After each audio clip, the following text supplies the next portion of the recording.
Hey everyone, welcome back to The Explainer. Let's just jump right into this, shall we? Today we are unpacking the absolute magic that is the science of skill acquisition, specifically zooming in on Lesson 6 from our source material. And look, I'm going to let you in on a little secret right off the bat. We all kind of assume getting good at something is just about reps, muscles, and sweat, right? But true mastery?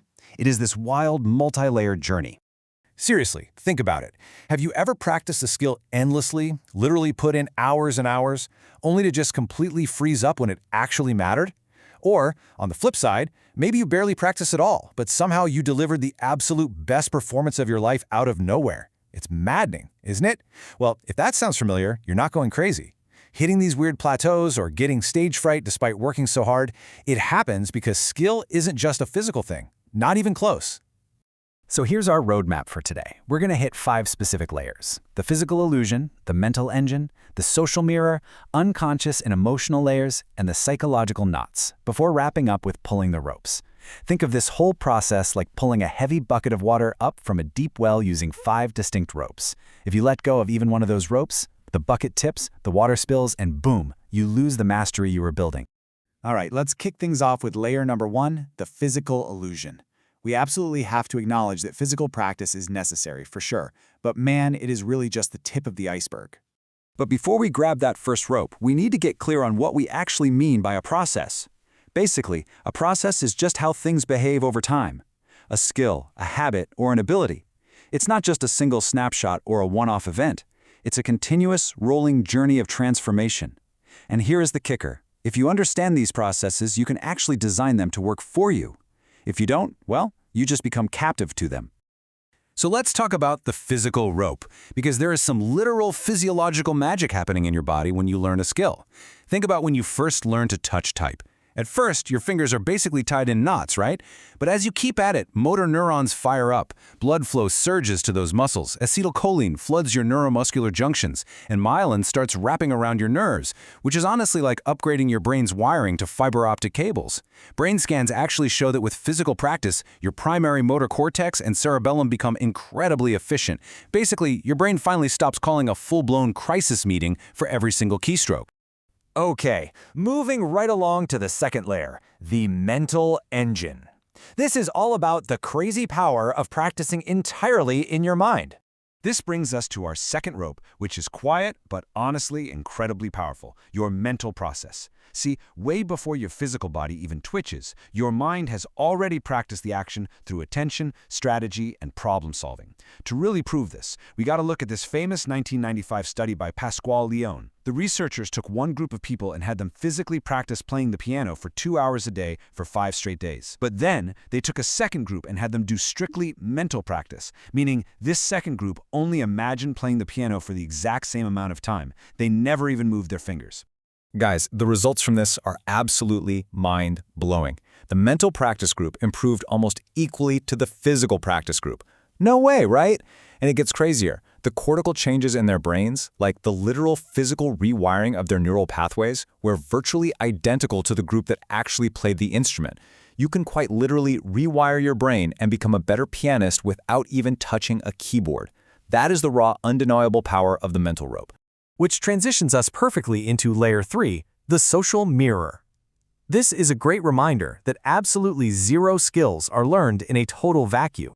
We are pulling this third rope constantly through our environment and the people around us. The famous psychologist Albert Bandura coined this observational learning.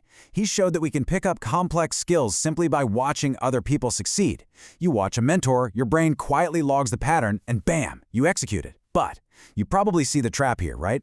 If you observe the wrong patterns, you are going to absorb those bad habits just as easily. So honestly, picking the right mentors, seeking out good feedback, and filtering out toxic group pressure, that is one of the most strategic moves you can make on your journey. All right, now we're getting into the really deep waters of skill acquisition. Layer 4, the unconscious and emotional layers. These are your heavy-duty internal drivers.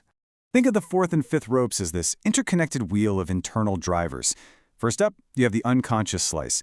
This is where your prefrontal cortex essentially hands off those repetitive tasks to your basal ganglia, turning a clunky skill into a smooth, automated instinct.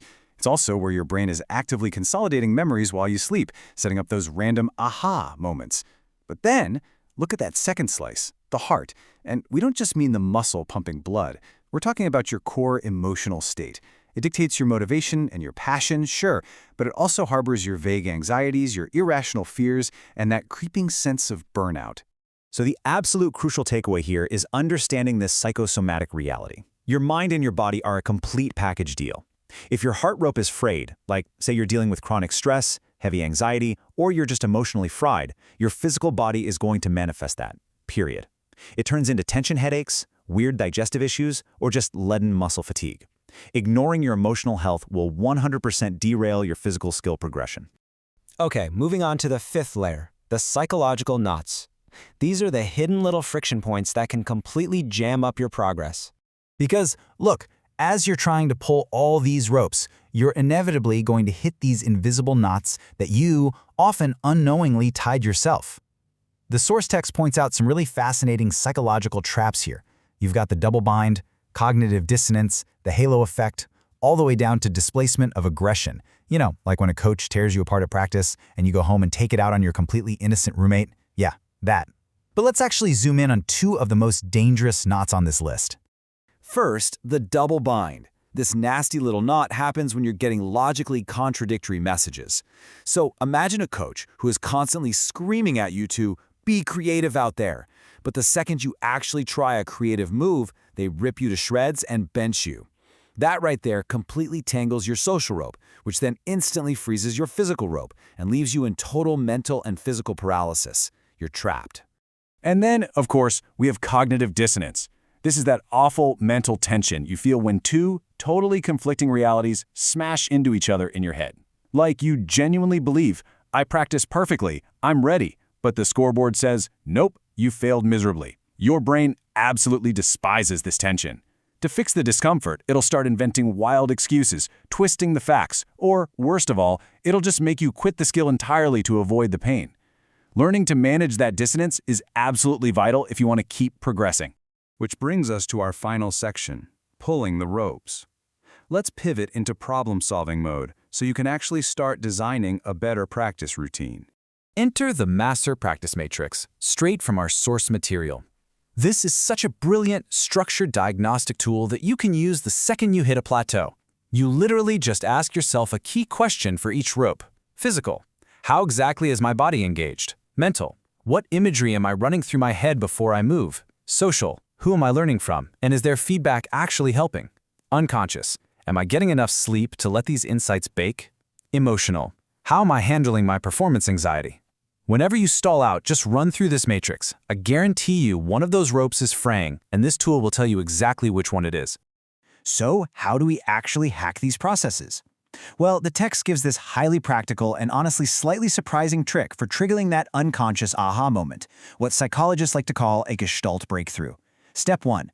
Review whatever skill or problem you're stuck on right before you go to sleep. Step 2. When you wake up, whatever you do, do not look at your phone. Seriously, resist the urge to doom scroll for that cheap morning dopamine. Step 3. Just sit in the quiet for a bit or take an aimless walk.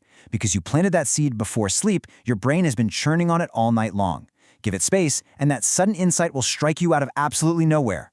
And that brings our whole well and bucket metaphor to a close, beautifully summed up by this powerful thought from the text. A professional designer of practice pulls all 5 ropes at the exact same time. Getting good at something isn't just in your muscles, it's in your mind, it's in your relationships, it's in your unconscious, and it's in your beating heart. You can't just be a student of the physical, you've got to pull the mental, social, unconscious, and emotional ropes in total unison if you actually want to draw that bucket up from the well. But you know, that does leave us with one last provocative question. We've talked a ton about the ropes, but what about the actual person pulling them?